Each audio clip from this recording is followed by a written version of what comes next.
கிருபை என்றும் உள்ளது. கர்த்தரால் சத்துருவின் கைக்கு நீங்களாக்கி மீட்கப்பட்டு கிழக்கிலும் மேற்கிலும் வடக்கிலும் தெற்கிலும் உள்ள பல தேசங்களிலும் இருந்து சேர்க்கப்பட்டவர்கள் அப்படி சொல்ல கடவர்கள். பசியாகவும் தாகமாகவும் ஆத்துமா தோய்ந்ததாகவும் அலைந்து திரிந்தார்கள்.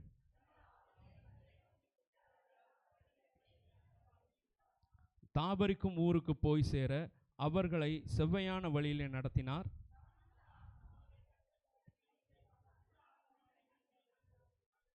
அவருடைய கிருபை நிமித்தமும் மனுபுத்திரருக்கு அவர் செய்கிற அதிசயங்களின் நிமித்தமும் அவரை துதிப்பார்களாக.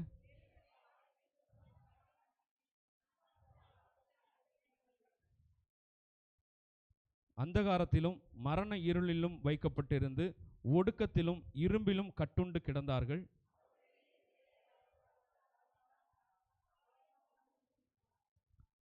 தங்கள் ஆபத்திலே கர்த்தரை நோக்கி கூப்பிட்டார்கள். அவர்கள் இக்கட்டிலிருந்து அவர்களை நீங்களாக்கி ரட்சித்தார்.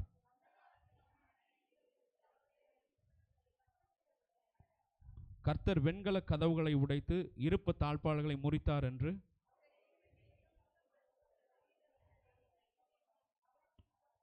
நிர்மூடர் தங்கள் பாதக மார்க்கத்தாலும் தங்கள் அக்கிரமங்களாலும் நோய் கொண்டு ஒடுங்கி போகிறார்கள்.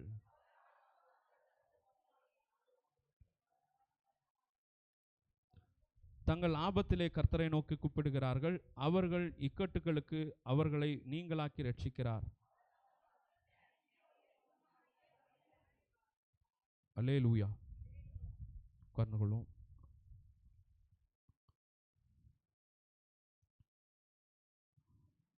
படிக்கும்போது என்ன தோணுச்சு உங்களுக்கு? எதை குறித்ததான சங்கீதம்?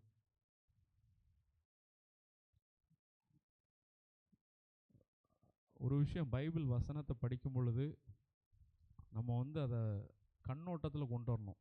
நம்ம ஒரு கற்பனையில் கொண்டு வரணும்.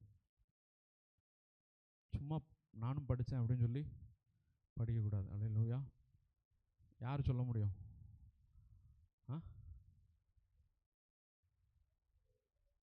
இஸ்ரேல் ஜனங்களை வழி நடத்தினதை தாவீது நினைவு கூர்ந்து அவர் பாடுகிறார். இப்போ ஏன் அவர் பாடுறாருன்னா, அவர் ஒரு பிரச்சனைகளுக்குள்ளாக கடந்து சென்று கொண்டிருக்கிறார். அப்போ அவர் என்ன சொல்கிறாரு? நீங்கள் இப்படிலாம் பண்ணீங்க, இப்படிலாம் மக்கள் பரிதவிச்சு போனாங்க, இப்படிலாம் தோய்ந்து போனாங்க, இப்படிலாம் பிரச்சனையில் இருந்தாங்க, அப்போல்லாம் நீர் அவங்கள பாதுகாத்தீர், அவங்க ஆபத்தில் உங்களை நோக்கி கூப்பிட்டாங்க, நீங்கள் அவங்கள ரட்சித்தீங்க, நீங்கள் விடுவித்தீங்க அப்படின்னு சொல்லி தாவீது சங்கீதக்காரன் என்ன பண்ணுறாரு? சங்கீதக்காரன் எப்பொழுதுமே சங்கீதத்தை நம்ம வாசிக்கும் பொழுது, நீங்கள் அன்னைக்கு அப்படி பண்ணீங்களா ஆண்டவரே, இன்றைக்கி பண்ணுறதுக்கு உங்களுக்கு, அதாவது இன்றைக்கி பண்ணுறதுக்கு உங்களுக்கு ஒன்றும் இல்லைன்னு சொல்ல மாட்டார்.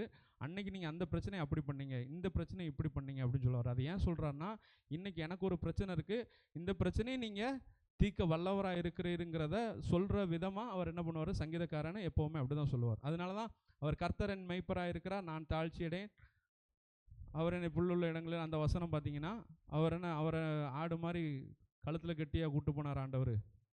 ஏன் அப்படி பாடினார் அவர்? ஏன்னா தாவீது ஆடு மேய்ச்சவர். ஆடு மேய்க்கும் போது ஒரு மேய்ப்பனோட குணம் என்னங்கிறது தாவீதுக்கு தெரியும்.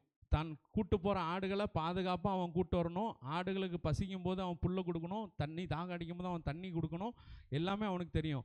அப்போ ஒரு மேய்ப்பன் தன்னுடைய ஆடுகளுக்காக எவ்வளோ கஷ்டப்படுவானோ, அதை போல் நீங்கள் என்ன பாதுகாக்கிறதுக்கு நீங்கள் கஷ்டப்படுறீங்க, நீங்கள் அதை எனக்கு எல்லாவற்றையும் செய்கிறீங்க, எல்லா தேவைகளையும் செய்கிறீங்க அப்படின்னு சொல்லி எப்பொழுதுமே ஒரு பார்வை அவனுக்கு இருந்துச்சு. யாருக்கு? தாவீதுக்கு ஒரு பார்வை. தேவன் என்னை நடத்துகிறவர், தேவர் என்னை தாங்குகிறவர், என்னை பாதுகாக்கிறவர், தேவன் எனக்கு அரணான கோட்டை, எனக்கு அடைக்கலாம் அப்படின்னு சொல்லும் போதே நான் என்ன விசுவாசிக்கிறேன்னா, அவர் ஒரு கோட்டைக்குள்ளாக இருக்கிறதா, தேவன் எனக்கு அரணான அடைக்கலாம்னு சொல்லும் பொழுது, தேவன் எனக்கு துர்கம்னு சொல்லும் போதோ, தேவன் எனக்கு கேடகம்னு சொல்லும் போதோ, அவர் ஒரு பார்வையோடு சொல்கிறார். அது அப்படி தான் நான் விசுவாசிக்கிறேன். ஆமென். ஹல்லேலூயா, ஹல்லேலூயா. நம்ம எத்தனை பேர் அப்படி இருக்கிறோம்? இருந்தோம்னா சந்தோஷம். அப்படி இல்லைன்னா இன்றையிலிருந்து நம்முடைய பார்வை மாறணும். என்ன மாறணும்? ஒரு பிரச்சனை வந்துச்சுன்னா, தாவீது இப்போ நிறைய மோட்டிவேஷனல் ஸ்பீக்கர் சொல்கிறாங்க. என்ன சொல்கிறாங்கன்னா, ஒரு பிரச்சனை வந்துச்சுன்னா அந்த பிரச்சனையாக பார்க்காதீங்க, அதை ஆப்பர்ச்சுனிட்டியாக பாருங்கள். என்ன பார்க்கணுமா? வாய்ப்பாக பார்க்கணுமா? ஒரு பிரச்சனை வந்துச்சுன்னா ஐயோ பிரச்சனைன்னு பயந்து ஒழியாமல் அந்த பிரச்சனையை ஒரு வாய்ப்பாக பயன்படுத்தி அதை மேலே அந்த கல்லெல்லாம் படிக்கட்டாக மாற்றுங்க அப்படின்னு சொல்லுவாங்கள்ல, தடைக்கல்லெல்லாம் படிக்கட்டாக மாற்றி மேலே ஏறுங்கன்னு சொல்கிறது போல், ஒரு பிரச்சனை வந்துச்சுன்னா அந்த பிரச்சனையாக பார்த்து பயப்படாதபடிக்கு நம்ம என்ன பண்ணணும், அதை ஸ்டெப்பிங் ஸ்டோன்ஸாக, அதை வந்து ஆப்பர்ச்சுனிட்டியாக, வாய்ப்பாக மாற்றணும். இப்படி வாய்ப்பாக மாற்றின 2 பேரை மட்டும் நம்ம பார்ப்போம் சீக்கிரமாக. இங்கே எடுத்து வாசிங்க 1 சாமுவேல் 17:34.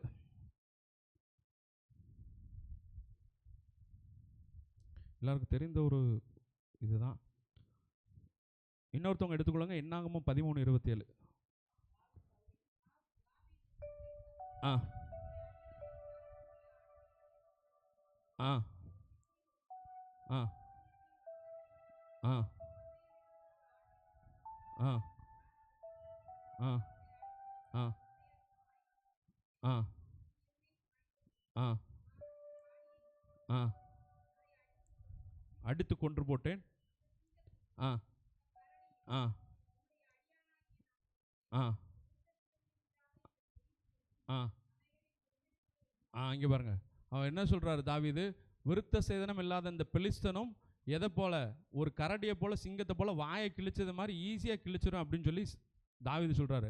ஆனால் இதுக்கு முன்பாக 40 நாள் என்ன பண்ணிட்டு இருக்கான் கோலியாத்து, அங்கேருந்து குக்கரிச்சிட்டு இருக்கான், என்ன வீழ்த்த எவன்டா இருக்கான் அப்படின்னு சொல்லி. ஆனால் எல்லாருமே என்ன பண்ணியிருக்காங்க, பயந்து போயிருக்கிறாங்க. கோலியாத்தை வந்து ஒரு பிரச்சனையாக எல்லாரும் பார்த்துட்டு இருந்தாங்க, ஒரு பெரிய மலை போல, ஐயோ இவனை எப்படி நம்ம ஜெயிக்கிறது அப்படின்னு சொல்லி பார்த்துட்டு இருந்தாங்க. தேவனை நிந்திக்கிறது கூட அவங்களுக்கு பெருசாக தெரில, இவன்கிட்ட போனான்னா நம்ம செத்துருவோம் அப்படின்னு சொல்லி தான் பயந்தாங்க. ஆனால் தாவீது அந்த பிரச்சனையை, ப்ராப்ளமை என்ன பண்ணானே ஆப்பர்ச்சுனிட்டியாக பார்த்தான். அவன் என்ன சொன்னான், என் தேவனுக்கு முன்னாடி இவன்லாம் ஒரு ஆளா, நம்ம கேட்போம்ல, திடீர்னு இப்போ பாஸ்டரை பார்த்து யாராவது ஒருத்தவங்க பேசிட்டாங்கன்னு நீங்கள் என்ன பண்ணுவீங்க, யாரை பார்த்து, தேவ மனுஷனை பார்த்து நீ இப்படி பேசுவியா அப்படின்னு சொல்லி கேட்பீங்களா? அவன் ஹல்லேலூயா. அதுபோல் ஒரு தேவனை பார்த்து நிந்திக்கிறான்னு சொன்னா அவன் சொல்கிறான், நம்ம பாஷையில் சொன்னோன்னா, இவன்லாம் ஒரு ஆள், இவன் பேசிகிட்டு இருக்கான், நீங்கள் நின்று பார்த்துட்டு இருக்கீங்களா அப்படிங்கிற ஒரு வைராக்கியம். ஆமென் ஹல்லேலூயா. அந்த பிரச்சனையை அவன் பிரச்சனையாக பார்க்கல, அவன் ஆப்பர்ச்சுனிட்டியாக பார்த்தான், ஒரு வாய்ப்பாக பார்த்தான். ஆமென் ஹல்லேலூயா. அப்போது கௌலியாத் எப்போவுமே என்ன பார்க்குறான், ஒரு ப்ராப்ளம் வந்துச்சுன்னா, இந்த ப்ராப்ளம் முன்னாடி ஆண்டவர் இது மாதிரி பிரச்சனைலாம் வந்துச்சு, அப்போல்லாம் ஆண்டவர் என்னெல்லாமோ பண்ணி வல்லமையாக பயன்படுத்தினார், மக்களை வந்து வழி நடத்தினார், தாங்கினார், அதே போல் இன்றும் அவர் தாங்க வழி நடத்த வல்லவராக இருக்கிறார் அப்படிங்கிற பார்வை இருந்துச்சு அவனுக்கு. ஹல்லேலூயா.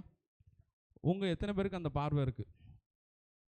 பிரச்சனை வந்துச்சுன்னா, போராட்டம் வந்துச்சுன்னா, இது வந்து இந்த பெலிஸ்தனை பார்த்து சொல்கிறோம், விருத்த சேதனம் இல்லாத இந்த பெலிஸ்தன் என் தேவனுக்கு முன்பாக ஏமாத்திரும். ஆமென் ஹல்லேலூயா. அதே போல் நீங்கள் சொல்லுங்கள், உங்கள் பிரச்சனையை பார்த்து, இந்த பிரச்சனை எனக்கு முன்பாக ஏமாத்திரும், தேவனுடைய பிள்ளையாகிய எனக்கு முன்பாக ஏமாத்திரங்கிற வைராக்கியத்தோடு நீங்கள் சொல்லணும். ஹல்லேலூயா. நீங்கள் இன்னொருத்தவங்க எடுத்தவங்க வாசிங்க, என்னாகமம் 13:27. ஆ ஆ ஆ ஆ ஆ ஆ ஆ அந்த தேசத்தில் உள்ள ஜனங்கள், இங்கே பாருங்க கவனிங்க, அந்த தேசத்தில் உள்ள ஜனங்கள் பலவான்கள், அடுத்து பட்டணங்கள் அரணிப்பானவைகள், மிகவும் பெரியவைகளுமாக இருக்கிறது, அங்கே ஏனோக்கின் குமாரரை கண்டோம். ஆ ம் ஆ ம் ம் ம்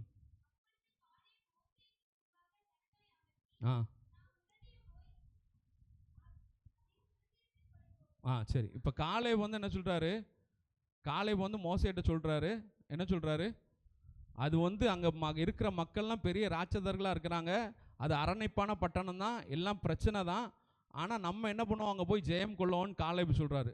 காலேபோட பார்வை அப்படி இருக்குது. அதுக்கு அடுத்த வசனம் வாசிங்க. பாருங்க, காலேப் என்ன சொல்கிறாரு, நம்ம அங்கே போய் ஜெயிச்சு நம்ம அங்கே நல்லா வாழலாம் அப்படின்னு காலேபோட பார்வை இருக்குது. ஆனால் கூட போயிட்டு வந்தவங்க என்ன சொல்கிறாங்க பாருங்க, அந்த ஜனங்கள் அவங்க வந்து பெரிய ராட்சதர்களாக இருக்காங்க. எப்படி இருக்கிறாங்க, ராட்சதர்களாக இருக்காங்க, அங்கே போயெல்லாம் நம்மளால் ஜெயிச்சு வாழ முடியாது தலைவரே, அது முடியாத தலைவரே அப்படின்னு சொல்லி என்ன சொல்கிறாரு, மோசேயை பார்த்து மற்ற ஜனங்கள் சொல்கிறாங்க. ஆனால் காலேப் என்ன சொல்கிறாரு, எளிதாக ஜெயிச்சிடலாம், நம்ம அந்த தேசத்தை சுதந்திரித்து கொள்ளலாம் அப்படின்னு சொல்கிறாரு. அப்போது நான் நினைக்கிறேன், தேவன் அந்த கானான் தேசத்தில் ராட்சதர்களை குடியமர்த்தியது அந்த தேசத்தை பண்படுத்தும், செழிப்பாக்கும். அவங்க எல்லாம் வேலை பார்த்து கஷ்டப்பட்டு எல்லாம் பண்ணி முடிச்சதுக்கப்புறம் இஸ்ரேலர் போய் என்ன பண்ணணும்? ஜாலியாக என்னது அது என்ன சொல்லுவாங்க, கூழ் குடிக்க என்னமோ சொல்லுவாங்களே, நோகாமல் நோன்பு கும்பிட்றது. இஸ்ரவேலர் கஷ்டப்படாமல் போய் வாழணும். அதற்காக தேவன் முன்னாடியே ஒரு ராட்சதரை இது பண்ணி அதை ஃபுல்லாத்தையும் நிலத்தை பண்படுத்தி நல்லா செழிப்பாக்கணுங்கிறதுக்காக தேவன் பண்ணியிருப்பாரோன்னு எனக்கு ஒரு எண்ணம். ஆமென், அல்லேலூயா. அப்போது காலேபோட பார்வை எப்படி இருந்துச்சு? அங்கே போய் அது பிரச்சனை தான், பெரிய பெரிய ஆட்களாக இருக்கிறான், எபேசியர் இருக்கிறான், எமூரியர் இருக்கிறான், இவன் எல்லாமே இருக்க தான் செய்கிறான். ஆனாலும் நம்ம என்ன பண்ணிடலாம்? அமைதியாக அப்படி கணத்தில் கை வச்சு உட்காந்துருக்கலாமா? சொல்லுங்களேன், என்ன பண்ணிடலாம்? சுதந்திரித்து கொள்ளலாம்னு காலேப் சொன்னார். அல்லேலூயா. தாவீது என்ன சொன்னார்? இந்த வெறுத்த சேதனம் இல்லாத பெலிஸ்தியன் என் தேவனுக்கு முன்பாக எம்மாத்திரம் சொன்னார். அல்லேலூயா. அப்போ உங்களுடைய பார்வை பிரச்சனை உங்களுக்கு கண்டிப்பாக வரும். தேவனுடைய பிள்ளைகளுக்கு பிரச்சனை இல்லாத வாழ்க்கை கிடையாது. ஆனால் தேவன் நமக்கு முன்பாக எத்தனையோ காரியங்களை பண்ணி முடித்திருக்கிறார். அவர் இன்றும் உயிருள்ள தேவனாக இருக்கிறார். பிரச்சனையாக பார்க்காதபடி பிரச்சனையை வாய்ப்பாக பார்த்து அதை தடைகளை தகர்த்து அதை ஏறி மிதித்து போய்கிட்டே இருக்கணும். அல்லேலூயா, அல்லேலூயா. நம் தலைகளை தாழ்த்தி ஜெபம் பண்ணுவோம். அன்பின் பிதாவே, நன்றி செலுத்துகிறோம். கர்த்தாவே, இந்த தாவீதின் பார்வை, இந்த காலேபின் பார்வை எங்களுக்கு வரும்படியாக கர்த்தாவே ஒரு கிருபையை கொடுங்க ஆண்டவரே. ஆமென். பிரச்சனைகள், போராட்டங்கள் எங்கள் வாழ்க்கையில் வரலாம். ஆனால் தேவன், நீர் ஜெயம் எடுத்தவர், யெகோவா நிசி என்ற நாமத்தை உடையவர் எங்களோடு இருக்கிறீர். நீர் எப்பொழுது எங்களுக்கு ஜெயத்தை தருகிறவர். கர்த்தாவே, எங்களுக்கு எதிராக கோலியாத் போன்று அப்பா இந்த கானான் தேசத்தில் இருந்த ராட்சதர்களை போன்று பெரிய பெரிய காரியங்கள் இருக்கலாம் தகப்பனே. ஆனாலும் கர்த்தாவே, எங்களுடைய பார்வை, எங்கள் தேவன் பெரியவர். எங்கள் பிரச்சனைகளை பார்க்கலாம் எங்கள் தேவன் பெரியவர். எங்கள் தேவையை பார்க்கலாம் எங்கள் தேவன் பெரியவர். ஆமென், அல்லேலூயா. அந்த விசுவாசம் எங்களுக்குள்ளாக வரட்டும். அப்போ எங்களுடைய பார்வை மாறட்டும் ஆண்டவரே. நாங்கள் பார்க்கிற பார்வை மறுரூபமாகட்டும். கர்த்தர் இந்த நாளில் அப்படி செய்யுங்க. தாவீது நீங்கள் முன்னாடி செய்த நன்மைகளை, ஜனங்களை தாங்கியதை நினைத்தது போல கர்த்தாவே, இன்று நீர் உயிருள்ளவராக இருக்கிறீர். எங்களுக்கு வருகிற போராட்டங்களை, பிரச்சனைகளை நாங்கள் தகர்த்து எறிந்து செல்கிறவர்களாக கர்த்தாவே நீர் எங்களை மாற்றப் போகிற கிருபைக்காக நன்றி செலுத்துகிறோம். அப்பா, எங்கள் தேசத்தில் அப்பா நடக்கிற அசாதாரண சூழ்நிலைகளை கர்த்தர் நீர் அறிவீர் ஆண்டவரே. அப்போ வரப்போகிற எலெக்ஷனுக்காக வருகிறோம் அப்பா. உண்மையும் முத்தமுமான எலெக்ஷன் கமிஷனர் அப்பா எங்களுக்கு தேவை. அப்பா, எங்கள் தேசத்தில் நடக்கிற தேர்தல் நேர்மையாக நடக்கும்படியான கிருபைகளை கொடுங்க. எங்கள் தேசத்தை கர்த்தர் நீங்கள் ஆளுகை செய்யுங்க ஆண்டவரே. அப்பா ஸ்தோத்திரம். எங்கள் தமிழகத்தை ஆசீர்வதிங்க. தமிழகத்தில் அநேகர் ஆண்டவரே தங்களுடைய உரிமைகளுக்காக போராடி கொண்டு இருக்கிறார்கள். போராட்டமே வாழ்க்கையாகி ஆண்டவரே ஊழியர்கள்லாம் கஷ்டப்பட்டு கொண்டு இருக்கிறாங்க. அப்பா, அதை அரசியல்வாதிகள், ஆளுநர்கள், அப்பா ஆளுகிறவர்கள் நினைத்து அப்பா ஜனங்களுக்கு ஏற்ற நன்மைகளை செய்ய கர்த்தர் கிருபை செய்யுங்க. வழிவாசல்களை திறந்து கொடுங்க. அப்பா, எங்கள் சபைக்காக வருகிறோம். எங்கள் சபையை சுற்றி இருக்கிற கிராமங்களுக்காக வருகிறோம். கிராமங்களை ஆசீர்வதிங்க. அப்பா, இருளில் இருக்கிற ஜனங்கள் வெளிச்சத்தை காணும்படியாக கர்த்தாவே அதுக்கு நாங்கள் சேனலாக மாற கர்த்தர் கிருபை செய்யுங்க. அப்போ நாங்கள் அதுக்கு ஒரு வழி வாய்ப்பாக மாற கர்த்தர் கிருபை செய்யுங்க. அப்போ அநேக ஜனங்களை சந்தித்து கர்த்தரே தெய்வம் என்று முழங்கும்படியான கிருபைகளை கொடுங்க. எங்கள் சபையை பாதுகாக்கிற எங்கள் பாஸ்டருக்காக வரையினோம், பாஸ்டர்மாக்காக வரையினோம். கர்த்தாவை பாதுகாத்து கொள்ளுங்க. அப்பா, இருக்கிற பலவீனங்கள்லாம் மாறி போகட்டும். கர்த்தாவே, இந்த காலையில் கூட பலவீனமாக இருக்கிறது என்று சொன்னாங்க. கர்த்தாவே, உம்முடைய பலன் இந்த ஆராதனையில் பூரணமாய் தாங்கியது நாங்கள் கண்டோம். அப்பா, இனி வருகிற நாட்களில் நீங்கள் பெரிய பெரிய காரியங்களை செய்யுங்க. அப்பா, வேலூர் செல்கிறதான காரியங்களை கர்த்தர் நீங்கள் பொறுப்படுத்திக் கொள்ளுங்க. அப்பா, தேவையான அப்பா மருத்துவ நிபுணர்கள் அப்பா அனுகூலமான வார்த்தைகளை சொல்ல கர்த்தர் கிருபை செய்யுங்கப்பா. போக்குவரத்து ஆசீர்வதித்தாங்க. எங்கள் சபையின் மக்கள், விசுவாசிகள் ஒவ்வொருவருக்காக வருகிறோம். அவர்களுடைய தேவைகள் மலை போல இருக்கலாம். கர்த்தாவே, உங்களுடைய பிரசன்னம் வரும் பொழுது மலைகளும் பர்வதம் போல உருகும். நாங்கள் மெழுகு போல உருகும். அப்பா, நாங்கள் விசுவாசிக்கிறோம். கர்த்தர் பெரிய காரியங்களை செய்யுங்க. மீட்பர் இயேசுவின் மூலம் கேட்கிறோம் நல்ல பிதாவே, ஆமென்.